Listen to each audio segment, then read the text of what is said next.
Kenapa para guru yang paling banyak terjerat pinjol? Berdasarkan hasil survei, para pihak yang paling banyak terjerat pinjol itu yang pertama adalah tenaga pengajar atau guru. Kemudian yang kedua adalah karyawan yang di PHK.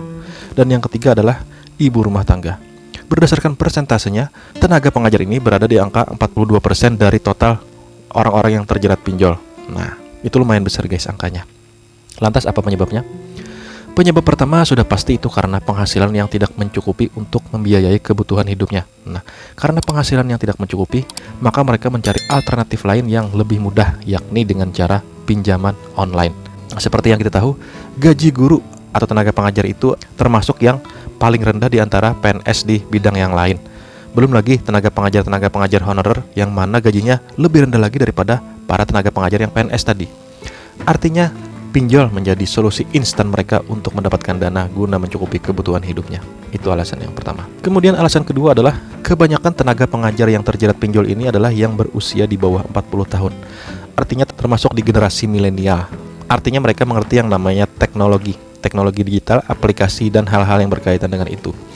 Jadi mereka tahu yang namanya website ataupun aplikasi pinjaman online, di mana pinjaman online ini memberikan kemudahan dalam mengajukan pinjaman dengan syarat yang sangat mudah dan juga dengan pencairan yang instan.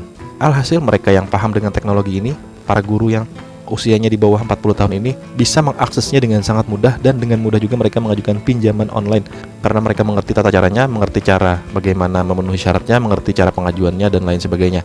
Beda kalau guru-guru yang usianya sudah di atas 40-50 tahun, itu mereka kurang terlalu paham dengan teknologi. Maka para guru yang terjerat pinjol ini kebanyakan adalah yang usianya di bawah 40 tahun yang begitu paham dengan yang namanya teknologi, sehingga dengan cepatnya mereka bisa mengajukan yang namanya pinjaman online dan mudah sekali di-approve, dan mereka pun mendapatkan pencairan uangnya. Itu adalah alasan yang kedua. Kemudian alasan yang ketiga adalah minimnya literasi keuangan. Para tenaga pengajar ini kebanyakan tidak terlalu paham yang namanya cara manajemen keuangan, bagaimana menghitung pengeluaran dan pemasukan, dan juga seperti apa nanti pendapatan di masa yang akan datang dan pengeluaran di masa yang akan datang. Mereka tidak memperhitungkan hal itu, sehingga mereka dengan cepat mengambil keputusan untuk mengajukan pinjol.